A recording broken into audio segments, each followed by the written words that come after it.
Samsung Galaxy Buds review not as good as AirPods, but very close.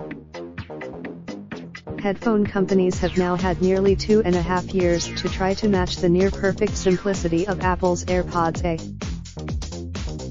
No one has managed to pull it off yet. But, with it, see also. On paper, it's easy to see why battery life for the tops out at 6 hours you 1 hour more than AirPods.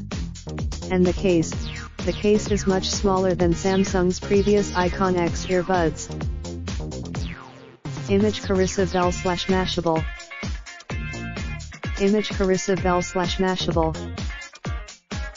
Better still, the case charges wirelessly. And, if you, but, at $130, Galaxy Buds are $30 cheaper than AirPods, which have now gone more than 2 years without an update.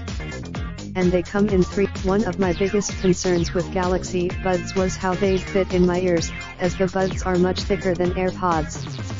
I am cursed with. Part of the reason why I always carry a set of wired earpods in addition to my AirPods is because Apple's angled design is one of the few that consistently fit well and feel good in my ears for long periods of times. I know this isn't. There's a small touchpad for controlling playback, answering calls, and enabling ambient mode. Image Carissa Bell / Mashable.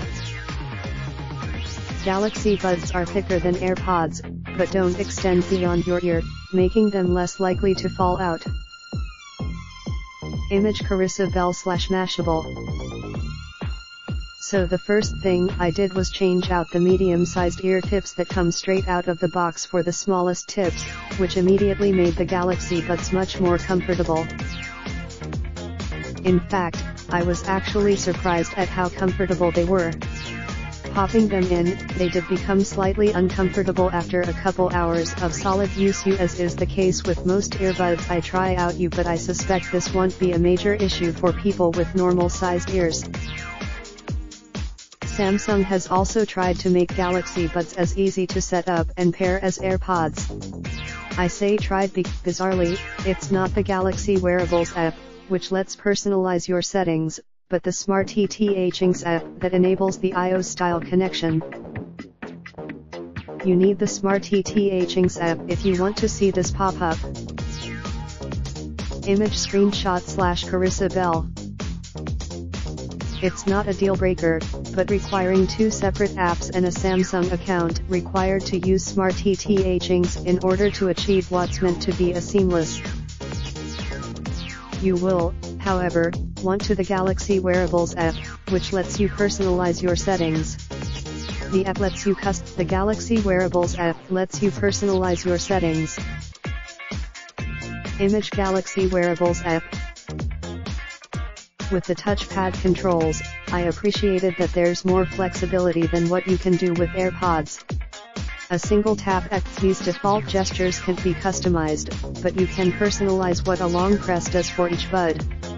I opted for quick. You can also use the app to monitor battery life, though, frustratingly, it won't show you how much charge is left in the case A. Indicator lights are the only way to see how much battery is left in the charge case. Image Carissa Bell / Mashable. In fact, the only way to judge how much battery is left in the case is via the indicator lights on the case.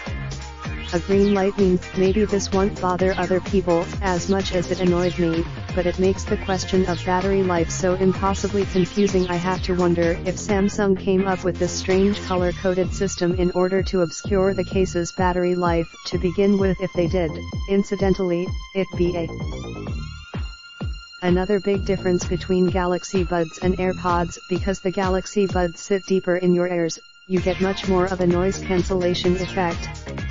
This may be a good. There is an ambient. The Galaxy Buds seal better in the ears than AirPods, which makes the sound a bit better. Image Carissa Bell / Mashable. If that seems more than a little confusing, that's because it is. Put another way, ambient noise weirdness aside, I've now spent several hours listening to music and podcasts with the sound is fine. Overall, I'd say the sound quality is about the same as AirPods. You pretty good for wireless buds, but these are Bluetooth earbuds, don't expect any miracles.